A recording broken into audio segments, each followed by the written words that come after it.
Agit, you just signed the contract? I'm waiting for you. Salut les disciples de la boxe, c'est Jean-Charles, j'espère que vous êtes en forme. Les gars, vous l'avez peut-être vu passer, Tony Yoka a provoqué Agit Kabayel sur les réseaux sociaux. Il a fait une petite vidéo où il montre un papier sur lequel on peut voir un contrat d'engagement pour un combat contre Agit Kabayel, le boxeur allemand. Agit, I saw that you announced the fight, but you didn't say that you're gonna fight me. Come right here. Look. Agit Kabayel, January 10th. I signed the contract right now. Just sign your part and then we will see each other in the ring January 10th. DAZN, Queensberry, that's for you guys. Let's make it happen. Et donc, il lui dit, bah voilà, moi j'ai signé le contrat, à ton tour de signer pour le combat le 10 janvier. On sait que Agit Kabayel a annoncé un combat en Allemagne le 10 janvier. Ça fait un moment qu'il n'a pas combattu à la maison devant son public parce qu'il avait participé au tournoi. Alors je dis tournoi, c'est pas vraiment tournoi, mais au gala, aux événements de Riyad Season avec Turki Al-Alshir. Donc il a fait des performances notables lors de ces galas et ça l'a hissé aujourd'hui. Ça l'avait hissé jusqu'à la place de numéro 2 mondial. Donc il s'est clairement taillé une réputation à tous les niveaux. Il a affronté des adversaires redoutables et il a grimpé voilà, vraiment une ascension fulgurante en 2 ans. Voilà, en 2 ans, c'est devenu le challenger le plus légitime, sur le papier au moins. Ça, c'est le cas de Agit Kabayel. Et donc là, il va faire un combat en Allemagne. On se doute bien qu'il n'allait pas nous sortir forcément le championnat du monde qu'on attendrait peut-être pour lui. En tout cas, lui, on se met à sa place. Forcément, il attend son tour pour affronter Alexander Usyk, qui est le champion du monde aujourd'hui, qui détient toutes les ceintures. Bon, on se doutait bien que ce ne serait pas Usyk. Vu ce qui se passe du côté de Usyk, tout ça, depuis qu'il a battu Daniel Dubois. Voilà, on se dit, qui vont nous sortir pour cette date en Allemagne du 10 janvier? Ça, c'était annoncé. C'est clair que ce sera le 10 janvier. Mais toujours pas d'adversaire. Et voilà que Tony Yoka fait cette vidéo. Au moment où Tony Yoka fait cette vidéo, il y a plusieurs rumeurs autour du potentiel adversaire d'Agit Kabayel.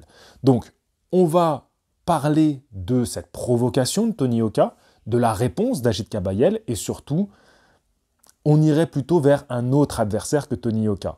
Évidemment, ma vidéo ne va pas s'arrêter à ça. Vous me connaissez. Déjà, tant que l'affiche n'est pas officielle, je ne vous fais pas une vidéo Tony Yoka versus Agit Kabayel. Ce n'est pas la DA, comme on dit aujourd'hui, de ma chaîne. Moi, j'attends toujours des informations officielles. Mais là, il y a quand même suffisamment d'éléments pour en faire une vidéo où on va reprendre notre casquette de manager, voilà, de manager de Tony Yoka. Je me rappelle quand on faisait ça il y a quelques années, et on imaginait des adversaires pour lui. Alors, il y a eu une traversée du désert, bien évidemment. On imaginait des adversaires pour le relancer. Là, aujourd'hui, dans quel cas de figure on est? Voilà. Est-ce qu'on veut relancer Tony Yoka? Est-ce qu'on veut... Qu'est-ce qui se passe? Qu'est-ce qui se passe? Est-ce qu'on veut déterrer Tony Yoka? On fait quoi? On fait quoi de Tony Yoka? Est-ce qu'on veut l'enterrer? L'envoyer contre Agit Kabayel? Est-ce que c'est pas l'enterrer? Ah oui, parce que je vois les retours. Oui, et comme beaucoup se disent, mais il est fou. Il est fou. Mais oui, il est fou. Bien sûr qu'il est fou. Mais 2 secondes. Par rapport à ça. Il est fou, c'est évident. Aujourd'hui, Tony Yoka, je vais vous dire 2 secondes. Tony Yoka, 33 ans, 14 victoires, 3 défaites, il est 32e mondial. Agit Kabayel, 33 ans, 26 victoires invaincues, 3e mondial. Il est 3e mondial, il y a un contexte, d'accord? On va en parler tout de suite après. Juste, je veux rester sur ce point-là, parce que comme c'est le titre de la vidéo, et c'est ce qui fait réagir les gens, je vais vous répondre d'abord à ça, d'accord? À le fait qu'on soit réfractaire. Mais je l'ai ressenti aussi. Je me suis dit, ah, mais il est fou. Il est fou. Le mec, il attaque le poids lourd le plus dangereux, le plus évité, le plus évitable. Et lui, il dit, je le veux lui. Moi, je me suis dit, il est fou. Mais 2 secondes. À ceux qui vont dire, ouais, mais c'est n'importe quoi. Il va enterrer sa carrière. Il va y aller, il va se manger un KO. Qu'est-ce que vous auriez fait à sa place? Tu es 33e mondial. Tu as connu 3 défaites d'affilée, ça a été très dur de t'en sortir. Là, tu es sûr, 3 victoires d'affilée, on sait le contexte des victoires. Tu restes à une position de 33e, donc tu as nettement chuté alors que tu étais monté à la 15e position. Là, tu signes avec Queensberry. c'est ce contrat avec Queensberry, c'est le fait d'être dans cette écurie qui te donne la possibilité d'envisager des noms tels qu'Agit Kabayel. Pourquoi tu ne vas pas provoquer le meilleur? Celui qui est le mieux placé. Tu as tout à y gagner. Et en vrai, tu n'as pas grand-chose à y perdre. Parce que tu as déjà du rouge sur ton compteur. Au pire, ça rajoute une défaite, mais tu auras une défaite contre le top 3 mondial. On parle du top 3 mondial. Il y a encore une semaine, il était numéro 2 mondial. Donc, en vrai, à sa place, à quel moment tu le fais pas? Sauf si tu as peur de te prendre un KO. Mais si tu as peur de te prendre un KO, les gars, vaut mieux rester à jouer à la PlayStation. Tony Oka, qu'est-ce que vous voulez qu'on lui reproche? Le mec, il dit, je veux le meilleur. Je veux prendre le meilleur. Si ça se fait, mais tant mieux pour lui. Il a les baloches d'assumer, d'affronter le meilleur, et on va encore lui dire, ouais, mais... Moi, c'est vrai que quelque part, vous allez voir, je vais proposer des adversaires avec un peu... On va y aller un petit peu plus étape par étape. Mais dans l'idée, je veux juste dire ça, dans l'idée. Ok, tu peux penser qu'il n'est pas du tout favori, mais c'est normal, 33e mondial, 3e mondial. Évidemment qu'il n'est pas favori. Si on te dit le contraire, c'est qu'on est encore plus fou que Tony Oka. Tony Oka est fou, mais quelque part, est-ce qu'on ne ferait pas exactement la même chose à sa place? Il faut aussi envisager la chose sous cet angle. C'est une opportunité qu'à aucun moment, tu te dois d'esquiver, d'éviter, et même si tu peux pousser un peu pour l'avoir, pousse un peu pour l'avoir. C'est totalement logique. Bref, ceci étant dit. Je suis assez content de pouvoir parler à nouveau de Tony Oka parce que j'avais fait une vidéo réaction à son interview que vous avez bien appréciée. Il y a une partie que j'avais oubliée, c'était sur la mentalité de Tony Oka. Il a changé de mentalité, il en parle, et je pense que ça fait un bon lien avec ce sujet aujourd'hui. Même si, en voyant Tony Oka provoquer Agit Kabayel, beaucoup vont se dire « Ouais, mais tu vois, c'est déjà ça qu'on lui reprochait quand il citait des noms qui étaient trop hauts pour lui. » Il y a eu des rumeurs, Yoka, Joshua, je n'en ai pas du tout parlé. Donc vous voyez que je choisis bien à quel moment je prends la parole publiquement. J'en ai pas du tout parlé parce qu'à aucun moment j'y croyais. Je vous le dis tout de suite, je ne vais pas mentir. J'aurais pu faire un sujet vidéo, j'aurais pu faire des milliers de vues. Ça m'aurait fait rentrer des sous, j'en ai besoin en ce moment, c'est la galère de fou les gars. Je vous le dis, c'est la galère de fou. Mais je ne l'ai pas fait. Parce que avant tout, j'ai une éthique de travail. Quand je prends ma caméra, c'est que j'ai de la matière pour discuter avec vous. C'est pas juste comme ça, allez, boum, boum, je prends 2-3 infos et je vous fais un sujet juste parce que ça va faire du clic, ça ne m'intéresse pas. Il faut que je puisse vous apporter une réflexion.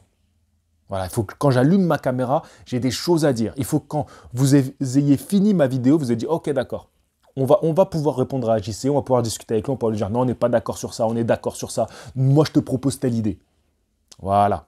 Donc, Joshua, je l'ai mis de Teco. Si jamais ça s'officialisait, j'aurais réagi. Mais ça, je parle app. J'en ai parlé pour les membres. Voilà, les membres, j'ai dit mon avis là-dessus. Voilà, donc si tu veux devenir membre, tu auras ces vidéos un peu exclusives. Agit Kabayel, j'ai attendu quelques jours. Je voulais voir comment réagissait déjà le public français, les médias français, le monde de la boxe en France. Je voulais voir comment ça réagissait. Alors, les médias un peu plus réseaux sociaux, ils ont bien réagi. Les médias un peu plus gros, j'ai pas vu, tu vois, genre médias installés, genre l'équipe, ils ont pas fait un article ni quoi que ce soit. Donc c'est mitigé, l'engouement autour de Yoka qui prend la parole comme ça. Mais ça a fait un petit effet à l'international. Un petit effet, tu vois, j'ai vu un article par-ci, par-là. Mais c'est vrai que malheureusement, ça a été effacé, cet effet où Tony Oka y provoque, par autre chose, on y viendra. Parlons un petit peu du haut du panier des poids lourds. Donc Kabayel, je t'ai dit, il est 3e aujourd'hui. Le numéro 1, c'est Usyk, ça bouge pas, qui a 38 ans, 24 victoires, et donc numéro 1 mondial. On a Fabio Wardley, qui vient de prendre la 2e place. Donc Fabio Wardley, il a 30 ans, 20 victoires et un match nul. Fabio Wardley, il vient de prendre la 2e place en battant Joseph Parker. Ce qui était assez logique parce qu'ils étaient tous les deux sensiblement top 5, tu vois, top 6, top 5. Tu prends les deux. Enfin, en tout cas, tous les deux, tu es dans le top 10. Donc forcément, la victoire de Fabio Wardley, en plus avec un arrêt, ça le fasse passer numéro 2, ça ne m'étonne pas. Si tu prends Ring Magazine, parce que là, je te parlais de BoxRec comme référence. Ring Magazine, ils ont le champion, c'est Usyk. Et après, donc, le numéro 1, c'est Fury. Le numéro 2, c'est Wardley. Le numéro 3, c'est Kabayel. Donc, tu vois qu'il y a une certaine cohérence. Tyson Fury, bon, encore combien de temps il va rester dans ce top, j'en sais rien. Pour revenir à Fabio Wardley, à Kabayel, Il y a une vidéo assez drôle où tu le vois en train de parler avec Tyson Fury. Je pense qu'il a envie de faire un combat contre Tyson Fury. Tyson Fury, il est assez gêné. On n'entend pas, moi, j'entends pas ce qu'ils se disent dans la vidéo. Mais juste, je voyais l'attitude de Tyson Fury. Alors, à chaque fois que je vous parle d'une vidéo, je vais essayer de vous la remettre dans ma vidéo, en fait, au montage. Je vais essayer de vous remettre à chaque fois.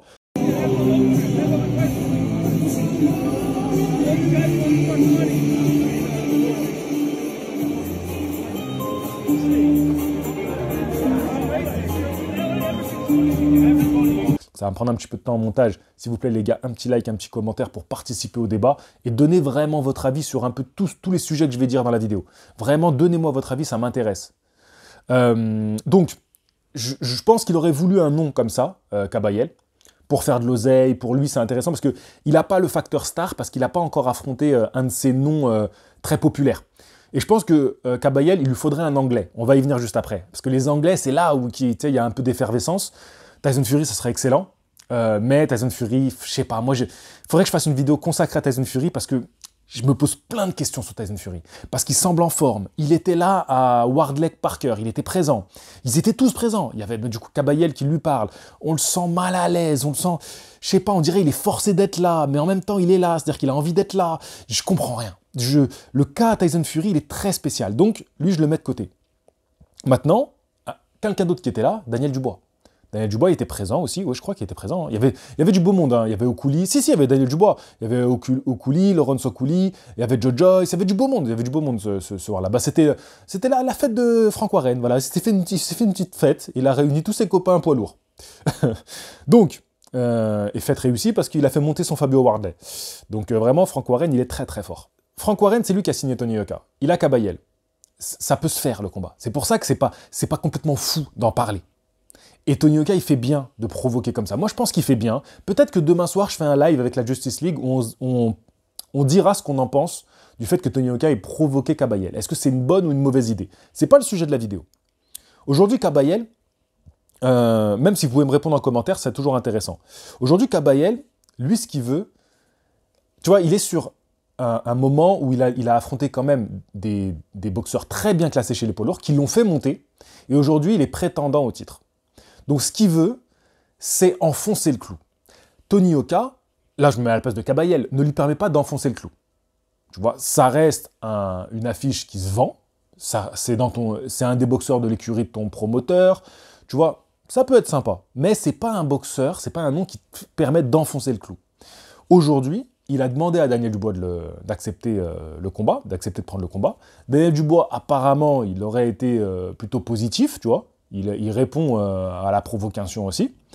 Et donc, pour moi, c'est la meilleure affiche, dans le sens où tu fais venir un nom chez toi en Allemagne, donc c'est stylé, tu vois. En plus, tu sais qu'en Angleterre, bah, ils vont suivre l'événement, du coup. C'est vraiment pas mal. C'est vraiment pas mal. Moi, j'ai bien envie de voir ce que ça va donner, Dubois Kabayel. Même si pour Dubois, on peut se poser la question de est-ce que c'est une bonne idée, après une défaite, de prendre Kabayel? Pour moi, c'est une très mauvaise idée. Dubois devrait refuser ce combat. C'est vraiment pas pertinent pour lui au moment où il en est. Dubois, je vous rappelle, donc, il a 28 ans, 22 victoires, 3 défaites, et il est 4e mondial. Donc, pour moi, Dubois, surtout qu'il sort d'une défaite dure, elle est plus dure cette défaite-là contre Usyk que la première, alors qu'on le voyait avoir plus de chance lors de ce combat-là. Donc, tu vois, c'est terrible quand même pour lui. Prendre Kabayel tout de suite après. Après, Dubois, il a quand même une mentalité où je le vois faire ça. Je le vois y aller. Je pense que c'est le genre de bonhomme qui est prêt à le faire. Mais ce serait une très mauvaise idée. Et je mettrais favori Kabayel largement, tu vois. Alors, pas aussi largement que face à Tony Yoka, on est réaliste aussi, tu vois, ça reste Daniel Dubois, qui est aujourd'hui 4e mondial, qui a fait des performances contre des boxeurs aussi calibrés ces dernières années. Voilà, bien entendu. Le KO qu'il met à Joshua, bien entendu. Mais, par rapport au moment, parce que c'est toujours une question de moment, Daniel Dubois, il est fragilisé là. Et il va lui falloir un combat de retour. Kabayel, c'est pas un combat de retour. C'est un combat de... sauf qui peut. Sauf qui peut, il y a Kabayel qui arrive. Voilà. Et tous les poids lourds, ils sont en mode sauf qui peut devant Kabayel. Personne ne cite Kabayel. Il n'y a personne qui dit qu'il veut Kabayel s'il n'est pas face au fait accompli, comme là Daniel Dubois. Et j'ai vu aucun mec faire une vidéo comme Tony Yoka, Kabayel, je te prends. Personne. Donc ça, franchement, c'est tout à son honneur à Tony Yoka. J'en bégaye, j'ai peur. J'ai peur, les gars, je serre les fesses. Ah, franchement, si c'est officialisé Yoka Kabayel, je vais prendre un arrêt maladie. Vas-y, putain, je vais rester sérieux. Bon, plus sérieusement, je pense donc Kabayel, Dubois, je pense que c'est ça qu'on va avoir. Sinon, j'ai pas réfléchi à d'autres boxeurs pour Kabayel, j'ai plutôt réfléchi à d'autres boxeurs pour Tony Yoka. Imaginons que voilà, Kabayel se dirige vers un autre nom.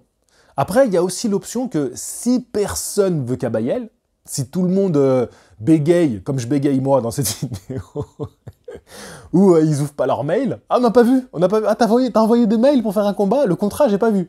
Il y a que c'est dans les spams. Il y a que Tony Yoka qui allait voir ses spams. Tony Yoka allait voir. Est-ce que j'ai des contrats dans mes spams? Oh, Kabayel, allez. À mon avis, c'est Frank Warren, il a envoyé à tout le monde un contrat pour Kabayel. Et tous les boxeurs de Frank Warren, c'est dans les spams. Ah non, j'ai pas vu. J'ai pas vu. Oh, la lettre a été mangée par le chat. Oh, quel dommage. Tu vois, ça c'est les excuses de gamin là. Quand t'allais à l'école, t'avais pas fait tes devoirs. Mais c'est mon chien et il l'a mangé. Il a mangé mon devoir. Vas-y, j'ai dit, je reste sérieux là. Il faut toujours que je parte, que je dérape. Donc il y a que Tony Yoka qui a vu le mail. Voilà, il est allé dans ses spams, il a vu le mail. Il a dit, oh tiens, un mail de Franck. Qu'est-ce qu'il me dit? Contrat d'engagement pour affronter Kabayel le 10 janvier en Allemagne. Ok, d'accord. Bah moi je suis d'accord. Et quand il a vu que possiblement Daniel Dubois, Tony Yoka il a dit allez vas-y, allume le téléphone, on va le provoquer nous. Et c'est très bien, c'est très bien. Donc maintenant, imaginons que Kabayel trouve mieux que Tony Yoka, parce que c'est factuel, tu vois. Comme je vous l'ai dit, il y a 31 mecs devant Tony Yoka. Donc Kabayel va préférer, comme je te l'ai dit, l'idée c'est d'enfoncer le clou. Donc, moi, j'ai des propositions pour Tony Yoka. Parce que là, Tony Yoka, qu'est-ce qui se joue et qu'est-ce qui fait que j'attends impatiemment son prochain combat? Vraiment, je l'attends de fou. C'est parce que c'est le premier combat avec Queensberry Promotion.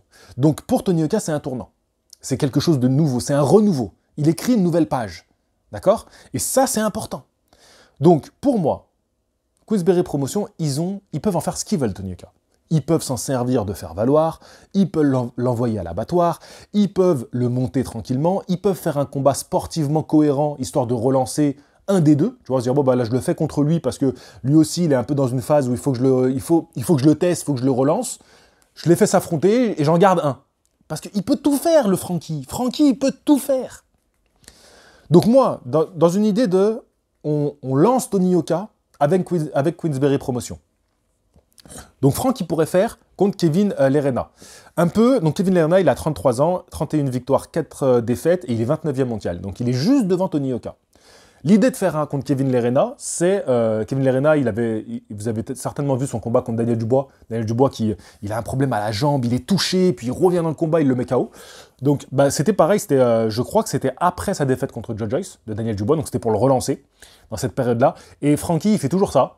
Il a envoyé Daniel Dubois contre un gros test, il perd, il fait des combats complètement abordables pour lui pour le relancer encore, et là il l'a mis contre Lawrence Okouli, Kevin Lerena, il vient de perdre contre Lawrence Okouli, et Lawrence Okouli c'est un mec de Frankie. Donc c'est un peu ça spécial, c'est un peu, allez, je veux faire combattre un mec en attendant qu'on ait quelque chose de mieux, allez viens Kevin, je te ramène d'Afrique du Sud, je te paye le billet d'avion, voilà, on va au café, on va au pub, et puis on va regarder Afrique du Sud, Angleterre en rugby, un test match, tranquille, on passe une bonne soirée. Et Kevin, il vient et il répond présent. Voilà. Donc Kevin, c'est un mec, il va signer le contrat, tu vas lui dire, vas-y, tu prends Tony Yoka. C'est un faire-valoir médium, tu vois, un petit faire-valoir, tu vois. Les gens diraient que c'est un monsieur Seguin plus. Voilà. Moi, je dirais que c'est un petit faire-valoir. Voilà. Donc, pour moi, c'est un bon boxeur à aller chercher devant. Maintenant, Tony Yoka, vu ce qu'il affiche comme ambition aussi, parce qu'il y a ça, tu vois, il a parlé de cette nouvelle mentalité, retrouver du plaisir à boxer, mais tu sens qu'en lui, c'est aussi ce compétiteur qui veut des challenges. Il en a besoin, il veut des challenges aujourd'hui, il sait qu'il a plus de temps à perdre. Donc dans cette idée-là, il a envie tout de suite de prendre un nom, la preuve, il provoque le meilleur. Donc tu ne peux pas faire plus. Donc on va essayer de le trouver, d'être un peu dans la lignée de sa DA à lui, voilà, de lui, qu'est-ce qu'il vise. Pour moi, le combat que je comprends même pas pourquoi il n'est pas déjà signé et on a déjà une date, c'est Joe Joyce versus Tony Yoka.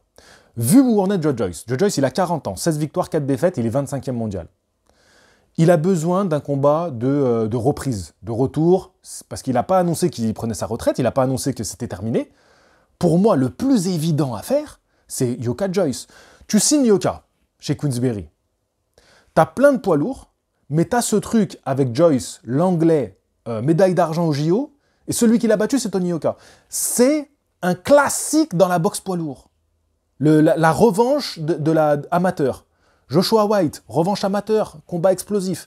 C'est un classique. On nous le sort à toutes les sauces, toutes les limonades. N'importe quoi, cette phrase n'a aucun sens.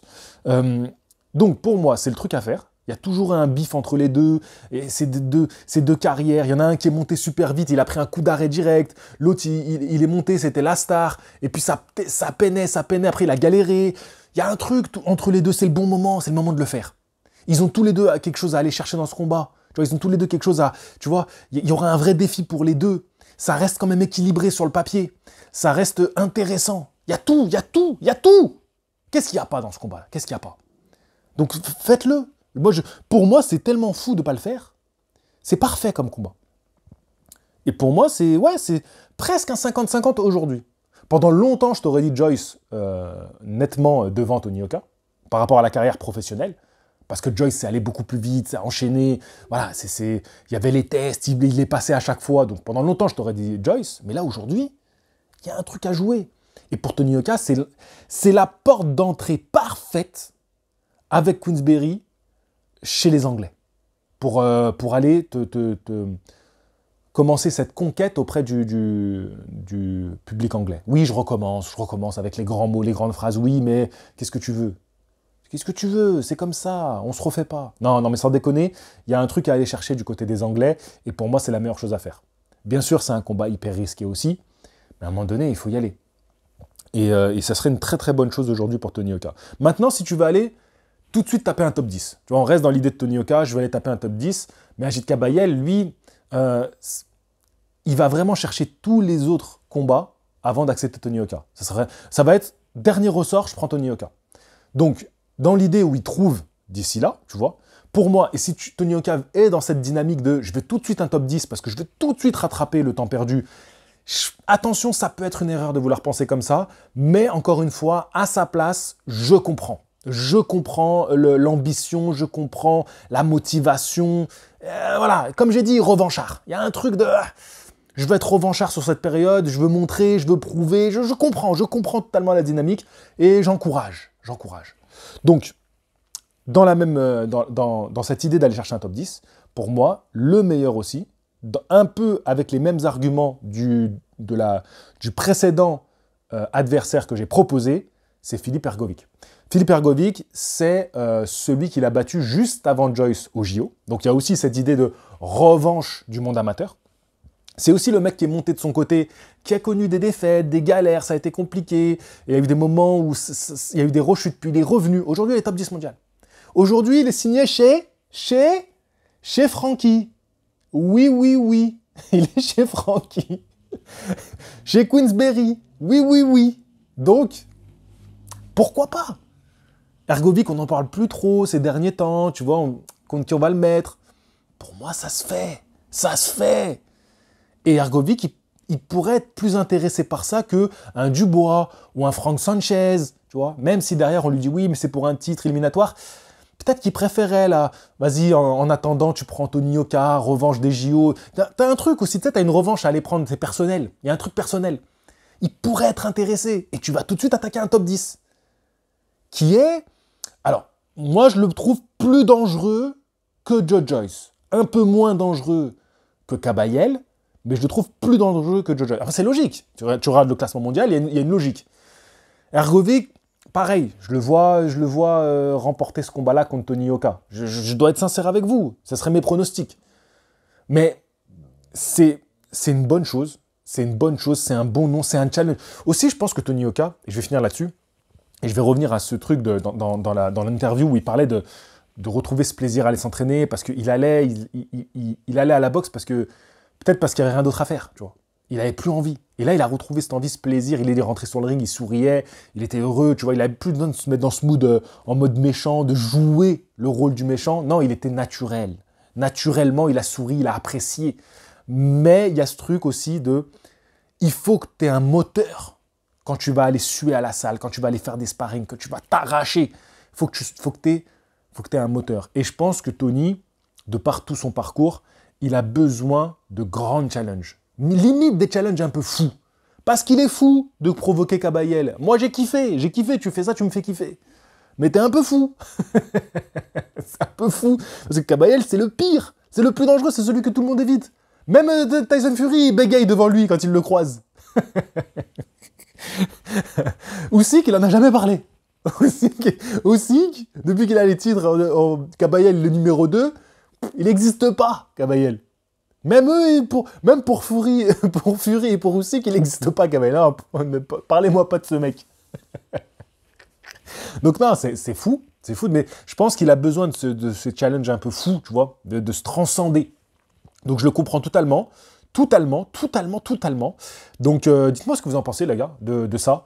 Est-ce que... alors oui, il y a ce truc, je pense qu'on on va avoir cette fixette sur... Ouais, mais il va toujours viser des noms trop gros pour lui, des trop gros poissons. Je pense qu'aujourd'hui, il y a quand même un sens à faire ça. Et je pense quand même qu'il est dans une nouvelle mentalité et que j'apprécie plus le Tony Yoka que je vois là maintenant.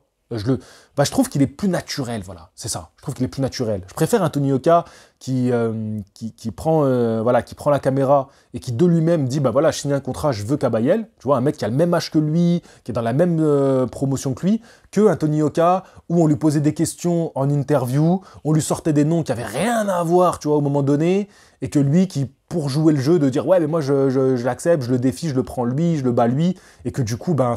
tu vois, il n'y a rien à en dire, à part dire, oui, bon, d'accord, tu veux battre le champion, mais alors que tu es en pleine construction de carrière. Aujourd'hui, tu vois, il y a un truc aussi d'un mec, vas-y, on va tenter un peu le tout pour le tout, tu vois, et on y va. Et surtout que c'est des combats qui, matériellement, peuvent se concrétiser, parce qu'on a un peu tous les éléments quand même.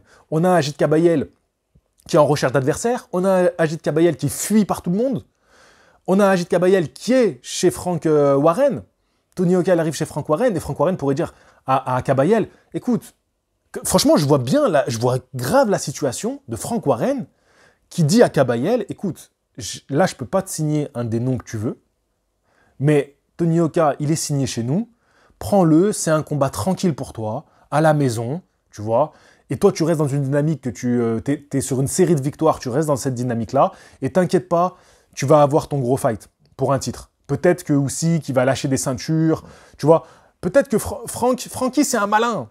Frankie, c'est un malin. Alors pour nous, en tant que Français et supporters de Tony Yoka, comme je le suis depuis toujours, ça fait mal parce que moi, je vois comme je l'ai vu avec Parker Wardley, parce que Frankie, c'est un diable. C'est un diable, le Frankie. Et comme je l'ai vu avec Parker Wardley, où Parker, il a été clairement pris dans un traquenard, que Frank Warren avait très bien organisé, et on l'a vu, il était là, il était au bord du ring, il buvait son petit champomis. Champomis ? Attends. Champomis, c'est le champagne des enfants, là. Jus de pomme bizarre, là, qui pique. Attends, est-ce qu'il n'y a pas un shampoing aussi ? Non, n'importe quoi. Bref. Écoutez, je pars en sucette en cette fin de vidéo, mais je crois que j'ai dit tout ce que je voulais dire. Est-ce que vous pensez que, un peu... forcé, Kabayel va accepter. Ce qui peut être une bonne chose pour Tony aussi. Hein. Qu'il soit un peu, vas-y, ça va être un combat tranquille, qu'il le prenne un peu à la légère. Ça peut être une bonne chose. Est-ce que vous pensez que Tony, il a bien fait d'aller provoquer Kabayel ? Voilà. Est-ce que vous pensez que tout ça, c'est bidon comme d'habitude et que j'ai bien fait de prendre mon temps avant de réagir et de voir un peu comment ça évoluait ? Est-ce que vous pensez que Daniel Dubois, il va y aller ? Voilà. Est-ce que vous pensez ? Est-ce que ça vous arrive de penser ? Est-ce que vous allez bien ? Est-ce que il fait pas beau chez vous ? Moi, il fait pas beau. Je voulais tourner dehors, il fait pas beau. Est-ce que je devrais m'arrêter là ? Oui, je devrais m'arrêter là. Est-ce que je vous dis à la prochaine ? Je vous dis à la prochaine. Est-ce que je vous dis fighting ? Fighting !